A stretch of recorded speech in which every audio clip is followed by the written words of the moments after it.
Hello and welcome to Rogers TV Community News. I'm Carla Fitzsimmons. Waterloo Regional Police are warning shoppers to be vigilant this holiday season after a massive bust in Kitchener. Police arrested and charged a 39-year-old Markham man with theft under $5,000 and fraud over $5,000.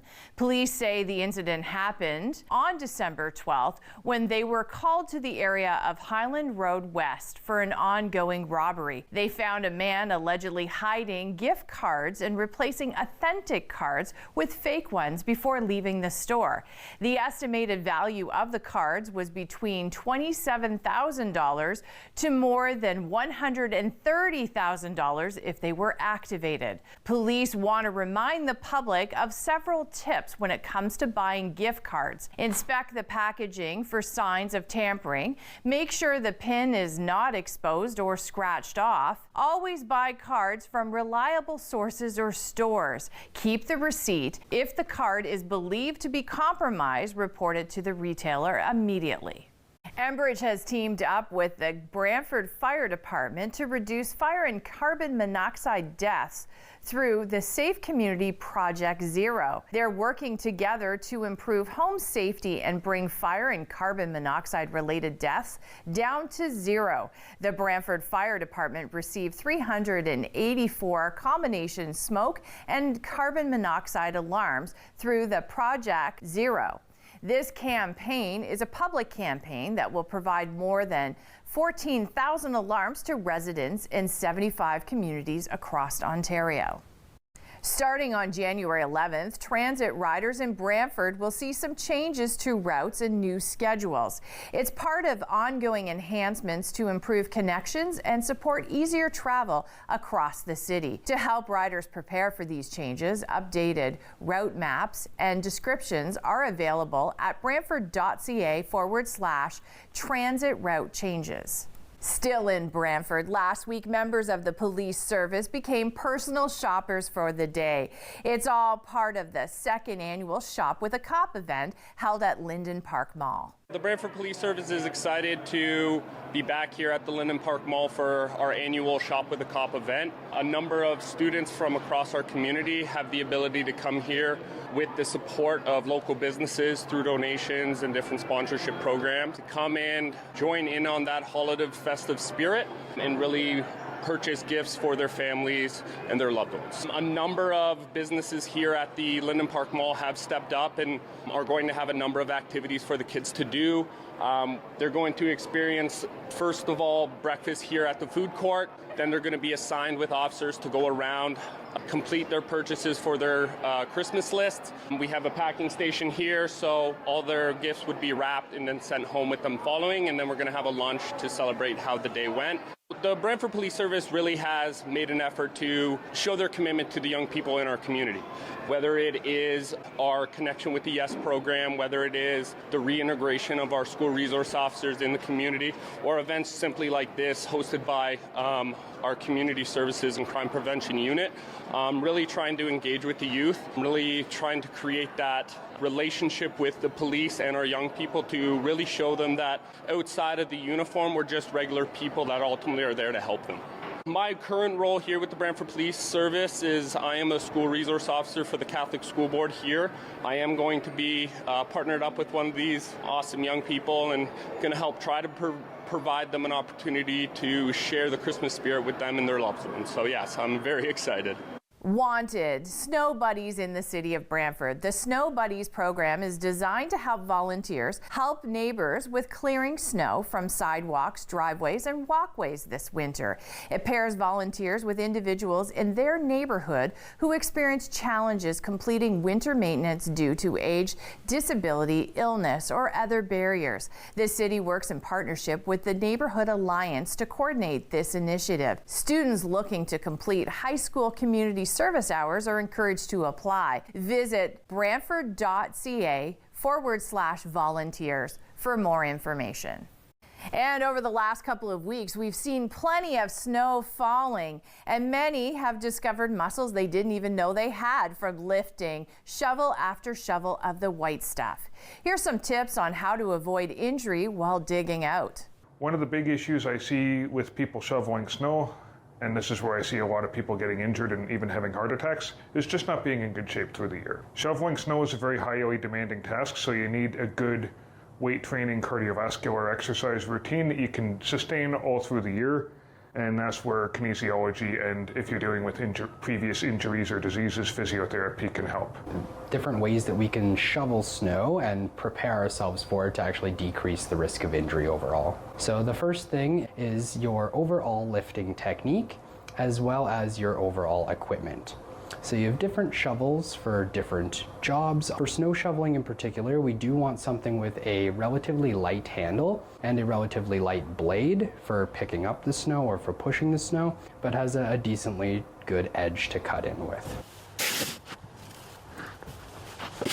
The reason for that is because we want to decrease overall loads on the body, and less weight is better for you because obviously it's less load. That'll allow you to push or pull or lift more snow per shovel. Depending on your capabilities, you may actually want a smaller shovel so that you don't have to lift as much load per snow. You hear all the time, lift with your knees, not with your back. I actually recommend what's called a hip hinge, which is where you're keeping the chest tall, bending the hips and knees like you're taking a bow. You can try this with your feet shoulder width. Some people do better even with the feet wider apart, or called like a sumo hinge. And then when you're coming up, big mistake I see people make is twisting through their back, twisting through their arms to get rid of the snow. A better way to do this is pivoting, almost like if you've ever watched basketball player pivoting through the leg, looking where you're going, and turning through not just the back and legs, but through the entire body. Trying to make sure that we are prepared for the job. So this can include training beforehand, making sure you're doing some level of strength training in your yearly program, as well as some kind of mobility work to make sure you're not entering these ranges that you're not used to.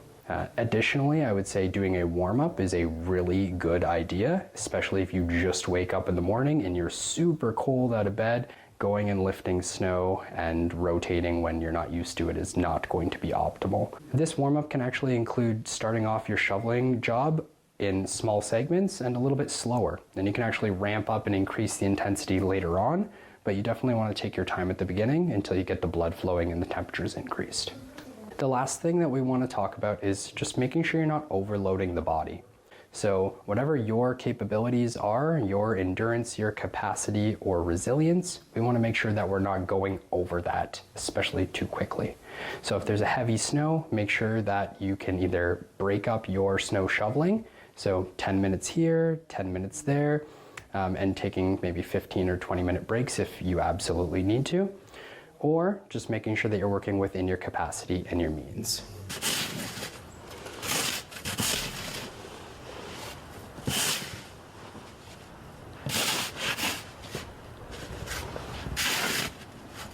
The Smile Cookie campaign has come to an end for another year, but the generosity of Waterloo Region will be felt for months to come. Because of this and this was possible. It's an absolutely incredible campaign that not only kicks off the holidays, but really does some good in local Tim Hortons communities. 50% of the proceeds from each cookie go to a local charity chosen by the Tim Hortons owner groups, and the other 50% goes back to the Tim Hortons Foundation camps. So they raised just over $144,000, so that means $72,000 is going to the Food Bank of Waterloo, and the other $72,000 back to Tim's camps. It comes at a critical time of year when the weather starts to get colder, when the holidays come close. More and more people do struggle with food insecurity, but it is also important to recognize that food insecurity is happening in our community 365 days a year. We are so grateful for the support and for what it means for our community and the people that will benefit directly because of this campaign. For the Food Bank of Waterloo Region, that equates to about 142,000 meals. We continue to see record numbers of those who are accessing food assistance. We're up over 7% year over year with our food hamper for visits, and it's really challenging for people. People are having to choose between celebrating at the holidays or buying food, putting gas in their car that's going to get them to and from a job, or buying food. The cost of living has never been higher, and people continue to struggle. So I just want to say thank you to the community for continuing to step up time and time again to help their neighbors in need. Being part of being the brand and doing what we can do in our community is so important. I think we've always said governments do a lot to make our communities that much better, but private sector also has a responsibility to get involved. And I think that the Holiday Small Cookie program, is a testament of just doing the right thing in our community. Raising $144,000 for the Kitchener-Waterloo Market is tremendous for the food bank and the Tim Hortons Foundation camps.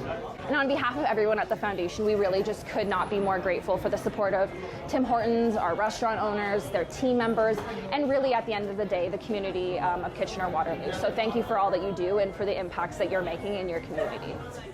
The holiday season is meant to be a time of joy and gathering with loved ones, but it's also a time that can be incredibly difficult for those dealing with the death of a close friend or family member. The first thing is just to recognize that whatever anyone is feeling during the holidays is normal and natural. And, say someone in the family died, say there's 4 siblings and it's a mother who's just passed away. All of the people in the family are going to grieve that death differently based on their personal relationship with that person. And so I think part of what happens over the holidays, especially if it's a recent death, is there's a lot of judgment as to how different people in the family are, well, for lack of better words, dealing with the loss. And, one piece of advice I would say is grief is experienced individually, and just because someone in the family is not reacting or responding the same way you are doesn't mean that they're not hurting. I would also say or encourage people to bring that person's name up. We tend to want to skirt the issue because we're uncomfortable and we don't know how to talk about it. But not bringing up their name kind of sends the message that they didn't exist and they didn't matter. And so perhaps maybe have a time at the family gathering where everyone's invited to share a memory without pressure to participate. Like, not everybody needs to do that. One of the things I would suggest to the griever is to plan ahead. And from that, I mean, people are going to invite you to things, maybe things that you went to in the past, traditional things that you've done in the past. So you want to be prepared what you're able to do this season so that when people invite you, you've kind of got a script ready, you can thank them. And yes, if it feels like something you want to do, you can accept the invitation, or you can politely decline and ask them if perhaps, they could invite you next year. We process our emotional pain intellectually, and yet it's not our mind that's broken. It's our heart that's broken. And we process grief, we process unresolved emotions on an emotional level. And where your mind wants to understand, wants to put the pieces of the puzzle together, wants to rewrite the ending because it doesn't like what happened, really what our heart wants is to be heard and witnessed. And yes, sometimes it might involve an apology, it might involve a forgiveness, and maybe not necessarily face-to-face to that person. But the emotional pain needs to be healed on an emotional level. And as long as we stay up here, critiquing, analyzing, problem solving, we will continue to spin in that emotional pain with no way out. And I think that's probably one of the biggest pieces of misinformation we're given as we're taught how to grieve is you can't think your way through this. Thanks for watching this edition of Rogers TV Community News. I'm Carla Fitzsimmons, and I'll see you again on Friday.